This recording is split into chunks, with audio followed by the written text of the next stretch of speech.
एक दलित परिवार के 3 लोगों की रात में कुल्हाड़ी से काट करके हत्या कर दी। तो एक भाजपा के नेता ने कहा हमसे कि हमारी सरकार में गुंडागर्दी खत्म हो गई।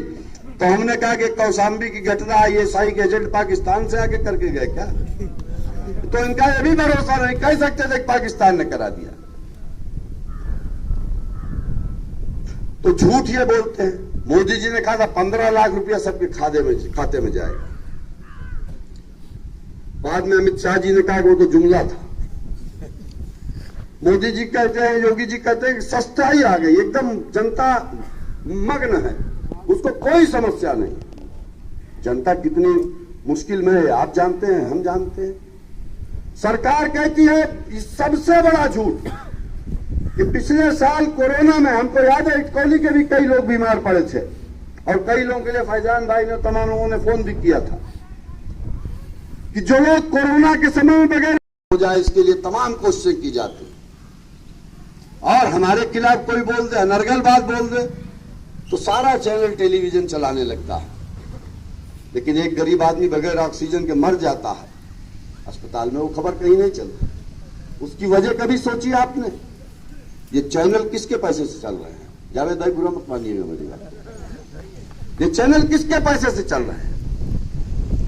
जो नौजवान पढ़ने लिखने वाले हमारे साथी जैन द्विवेदी थे कहीं साथ में, वो बोलते तो शायद पूरा आंकड़ा बता देते कि आज देश के 3/4 से ज्यादा इलेक्ट्रॉनिक टीवी मीडिया चैनल जिनमें अंबानी या अडानी का हिस्सा 50% के आसपास है, यानी वो उसके एक तरीके से मालिक है। तो जब आपको अस्पताल में दवा नहीं मिलती, जब कोई भी ऐसी काम होता है जिससे सरकार की बदनामी हो, तो टेलीविजन ये खबर चलाता है कि पाकिस्तान में टमाटर 80 रुपए किलो बिक रहा है।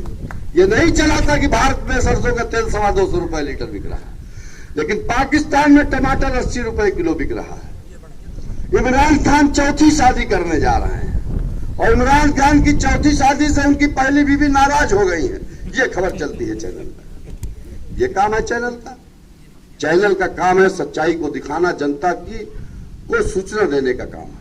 और जो इंसान अपने फर्ज के साथ बेईमानी करे वो सबसे बड़ा बेईमान है। तो आज हिंदुस्तान के सारे मीडिया इसी काम में लगे हैं।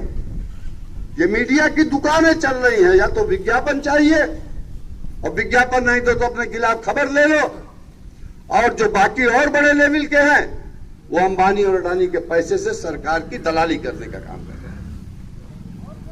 तो आपके दिमाग में सूचना भी सही नहीं आ रही है। और ये सरकार कौन सी है? उत्तर प्रदेश में कौन सी है? 3 चीज की सरकार है, झूठ की, फूट की और लूट की। अब आप पूछिए साहब कैसे? मुख्यमंत्री जी रोज कहते हैं कि हमने माफियाओं को इतना डरा दिया है कि माफिया बंबई चले गए, कलकत्ता चले। दुनिया में पहला ऐसा शख्स जिसने जब मक्का को फतेह किया तो ऊंटनी पे बैठ करके जब घुसा तो हाथों में सुलह का सफेद झंडा लेकर के घुसा। उसने कहा कि किसी को हम सताने नहीं आए। वो मजहब उसकी हिदायतों के खिलाफ क्या कहती है भाजपा?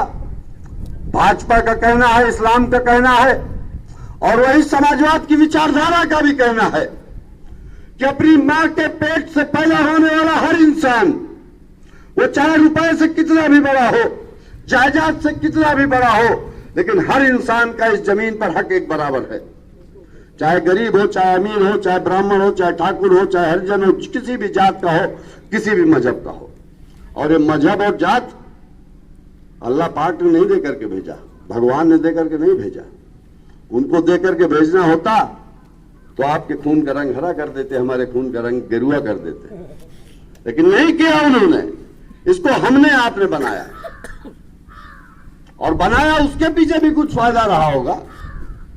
लेकिन जब उसको लेकर के भारतीय जनता पार्टी फसाद जो खड़ा करना चाहती है, इंसान और इंसान के बीच में नफरत की दीवार खड़ी करना चाहती है, और उसी बहाने से इस देश के नौजवानों की मेहनत की कमाई को, इस देश के किसानों की मेहनत की कमाई को, इस देश के बेरोजगारों की मेहनत को उनकी मेहनत की कमाई का सारा पैसा देश में अंबानी और अडानी की तिजोरी में बंद करना चाहती है। अभी मैं देख रहा था कई नौजवान साथी जिनके चेहरे से मैं जान सकता हूं कि दिल्ली, बंबई, गुड़गांव, बेंगलोर कहीं ना कहीं आईटी में या किसी सेक्टर में नौकरी करते होंगे। इसमें है ना कुछ नौजवान ऐसे?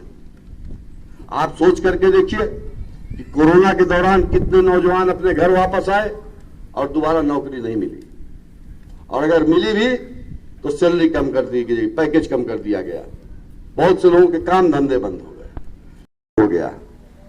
मुझे कोई परेशानी नहीं है इससे, मुझे कोई परेशानी नहीं कि कोई मुझे हिंदू कहे, कोई मुझे मुसलमान कहे, इससे कोई परेशानी नहीं।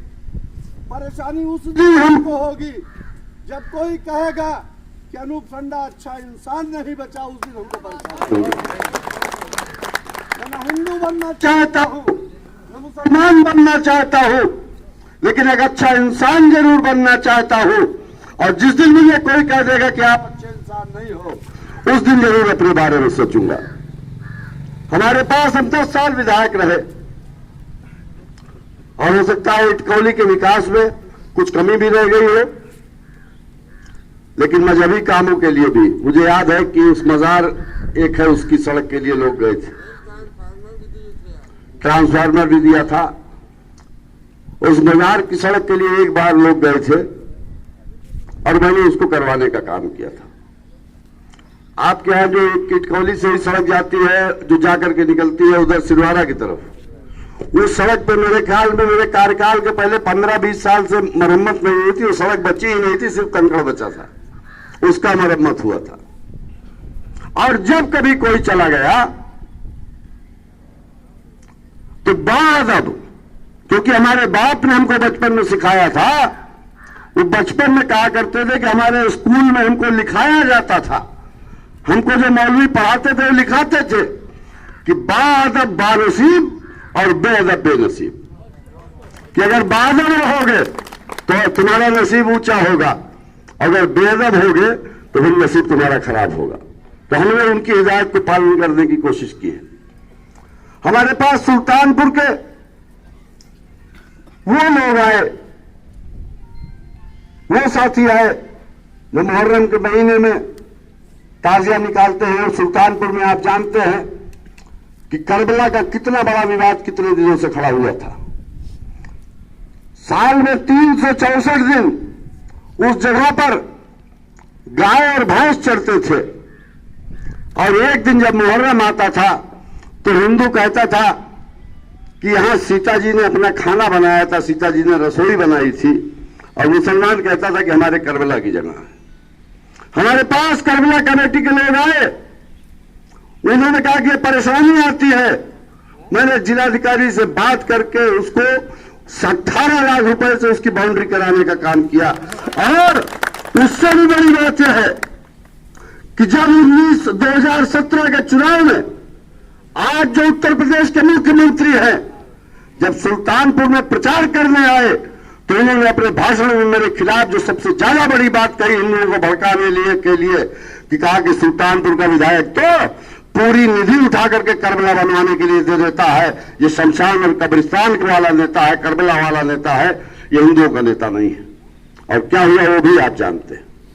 लेकिन फिर भी मैं विधायक 5 साल नहीं रहा, लेकिन एक भी शख्स क्या कह सकता है कि कभी अगर अपनी समस्या लेकर के हम गए होंगे तो अनूप संडा ने हमसे इस बात की शिकायत की होगी कि मैं चुनाव हार गया, मैं आपका काम नहीं कर पाऊंगा। मेरी हैसियत जो रही होगी, मेरी ताकत जो रही होगी, उस हैसियत और ताकत से जितनी भी खिदमत आपकी हो सकती थी उसको करने का काम किया। जब मेरे हाथ में आपकी सड़क बनाने की ताकत नहीं थी, जब मेरे हाथ में आपको सोलर लाइट और हैंडपंप देने की ताकत नहीं थी, उस दौर में अगर कोरोना के मौके पर कोई बीमार इंसान गया और उससे फोन करके कहा कि ऑक्सीजन नहीं मिल रहा है, तो हमने और हमारे साथियों ने उस अस्पताल में बैठ करके ऑक्सीजन दिलवाने का काम किया, जिस अस्पताल में कोरोना के दौर में कोई घुसना नहीं चाहता था। पहली बार कोरोना आया, 1.5 महीने तक लगातार हम लोगों ने खाना बांटा, सैफी के सहयोग से, जमीर के सहयोग से, मोनू फौजी के सहयोग से, जावेद खान के सहयोग से, सबके घरों से रोटियां लेकर के। और जब भाजपा को ये लगने लगा कि ये काम करके तो अनूप संडा बड़ा लोकप्रिय हो जा रहा है, तो मुझे सुल्तानपुर के एसडीएम ने नोटिस दिया और कहा कि आप हलफनामा दीजिए कि आपका खाना खा करके कोई बीमार नहीं पड़ेगा। अरे हमने कहा भाई ये हम कैसे कह सकते हैं, एक ही दुकान से खाना खाता है, कोई बीमार पड़ जाता है, कोई बच जाता है, कल आप मेरे खिलाफ कह दो कि तुमने जहर खिला दिया। तब वो काम हमको बंद करना पड़ा। पिछले कोरोना में ऑक्सीजन की जो दिक्कत थी, हमारे दोस्त आदिल भाई कहीं खड़े होंगे, उनके रिश्तेदार थे, कहीं से व्यवस्था नहीं हो रही थी।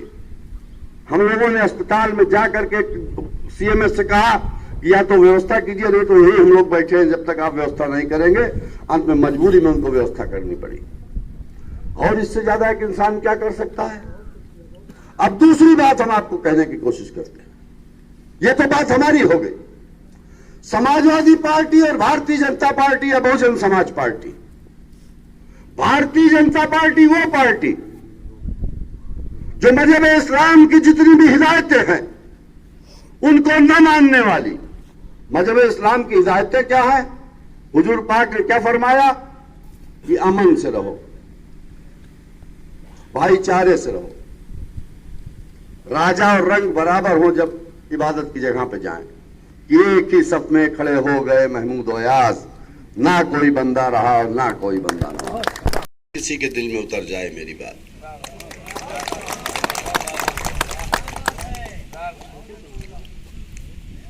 समाजवादी पार्टी की बात की, मेरी बात की, और मेरे जैसे इंसान के सामने कई बार बड़ी दिक्कतें पैदा होती हैं,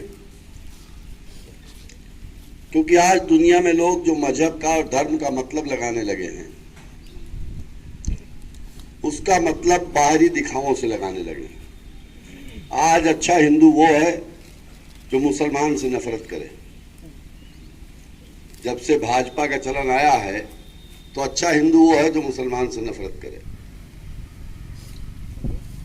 और जो मुसलमानों में कट्टरपंथी हैं वो भी ऐसा ही कुछ चाहते हैं कि सिर्फ अपनी बात करो, किसी और की बात न करो। अभी हमारे शायद सैफी बोल रहे थे, तो इन्होंने कहा कहीं हमारे इस्लाम में नहीं लिखा कि हिंदू और मुसलमान देख करके काम करो। मुझे जहां तक याद है हुजूर पाक सल्लल्लाहु अलैहि वसल्लम नबी करीम की हिदायत है कि खाना खाने के पहले अपने अगल बगल 40 घर में देख लो कि तुम्हारा पड़ोसी कोई भूखा तो नहीं है। क्या उसमें यह भी लिखा है कि देख लो कि वो मजहब इस्लाम को मानने वाला है कि नहीं मानने वाला? ये नहीं लिखा। और हम जिस बात के लिए आज इकट्ठा हुए हैं, ये इलेक्शन होने जा रहा है। ये हम कोई मजहबी काम के लिए नहीं इकट्ठा हुए। एक स्कूल होता है, एक इमारत होती है, एक बिल्डिंग होती है, एक अस्पताल होता है, जहां हर कौम का, हर धर्म का, हर मजहब का, हर उम्र का इंसान आ जा सकता है। वैसे हमारा जो देश होता है, तमाम जातियों के लोग, तमाम मजहबों को मानने वाले लोग, अलग अलग ख्यालात के लोग एक मुल्क में एक सीमाओं के अंदर रह करके, एक संविधान के अंदर रहकर जब चलते हैं तो एक देश बनता है। और आज हमारे देश को जिस दिशा में ले जाने की कोशिश हो रही है, अभी सैफी ने जिक्र किया सीए और एनआरसी का। जब हमारे जैसा सीए और एनआरसी के प्रोटेस्ट में जाता है तो आप में से बहुतों को ऐसा नहीं होगा